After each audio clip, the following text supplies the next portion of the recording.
എന്താ ഗവൺമെന്റ് ഇടപെടാത്തത്? ബഹുമാനപ്പെട്ട മന്ത്രിയോട് ഈ കാര്യങ്ങൾ ഒരു ഘട്ടത്തിൽ ഞാൻ സൂചിപ്പിച്ചു. നിങ്ങൾക്ക് ഭ്രാന്താണെന്ന് പറഞ്ഞു. കാടെന്താ, നാടെന്താ, വീടെന്താ എന്നറിയാത്ത,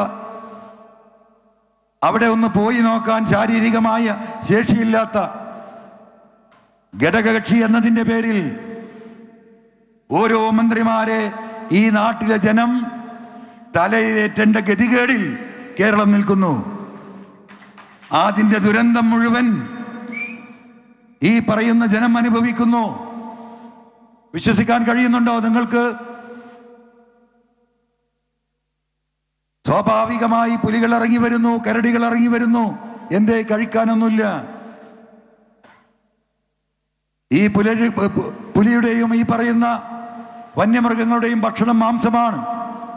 മാനുകളും കാട്ടാടുകളും കുറിയാടുകളുമൊക്കെയാണ് ഇവരുടെ ഭക്ഷണം. അത് നമ്മുടെ കാട്ടിൽ അന്യം നിന്ന് പോകുന്നു. എന്താ കാരണം? അവർക്ക് തന്നാനുള്ള പ്രത്യുൽപാദനപരമായിട്ടുള്ള ഒരു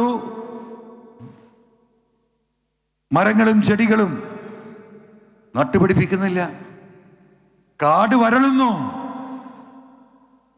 അപ്പോ പ്രകൃതി സൃഷ്ടിച്ചു വെച്ച ആവാസ വ്യവസ്ഥക്ക് തുരങ്കം വെക്കുന്നു. ആവാസ വ്യവസ്ഥയുടെ പേരിൽ ഈ നാട്ടിലെ സാധാരണക്കാരായ സാധുക്കളായ മനുഷ്യർ ചവിട്ടി അരക്കപ്പെടുന്നു. ഭക്ഷണം കിട്ടാത്ത പുലിയും കരടിയും സിംഹവും മനുഷ്യനെ ഭക്ഷണമാക്കുന്ന അവസ്ഥയിലേക്ക് കേരളം മാറിക്കൊണ്ടിരിക്കുമ്പോഴും കുലുങ്ങാത്ത ഭരണവും പതറാത്ത മന്ത്രിമാരുമുള്ള നാടായി കേരളം മാറുകയാണ്. ഇവിടെയാണ് പ്രതിരോധമുയരേണ്ടത് ജനങ്ങളുടെ. ആ പ്രതിരോധത്തിലൂടെയല്ലാതെ മഞ്ചേരി അങ്ങാടിയിൽ ആന വരും, എഴുതി വെച്ചോളൂ. മഞ്ചേരിക്കാർക്കൊരു ധാരണ ഉണ്ടാവും, മഞ്ചേരിയല്ലേ, ഒന്നും നിങ്ങൾ കരുതണ്ട.